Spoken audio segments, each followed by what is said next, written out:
আসসালামু আলাইকুম, আশা করি সবাই ভালো আছেন। আমি আজকে কলই শাক ভাজি করব। এখানে কলই শাকগুলো আমি ভালোভাবে এখন ধুয়ে নিব। তারপর আমি একটু মিহি করে কেটে নিব, কুচি কুচি করে। তো একটু মিহি করলে ভালোভাবে সেদ্ধ হবে। এখানে আমি কাঁচামরিচ, পেঁয়াজ এগুলো দিয়ে শাকটাকে একটু সেদ্ধ করে নিব। তারপর আমি শুকনো মরিচ দিয়ে বাগার দিব। তো এখানে ছেঁচনি দিয়ে আমি একটু আদা দিয়েছি, রসুন একটু ছেঁচে নিয়েছি। তারপর আমি বাগারটা দিয়েছিলাম।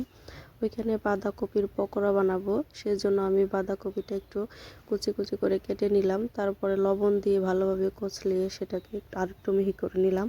আর ওইখানে ডাল বেটে নিব, কারণ ডালটা আমি বাঁধাকপির পকোড়ার সাথে দিয়ে দিব। তারপরে কিছু ছোলা সিদ্ধ দিয়ে রেখেছিলাম কুকারে, ছোলাগুলো এখন আমি ভুনবো। তো এখানে আমি কিছু সসপাতাও দিয়েছি যাতে একটু ভালো স্মেল আসে। আর বাঁধাকপির পকোড়াটাও আমার হয়ে গেছে। কলই শাক ভাজি, এই যে আমার শাকটা হয়ে গেছে। আশা করি সবাই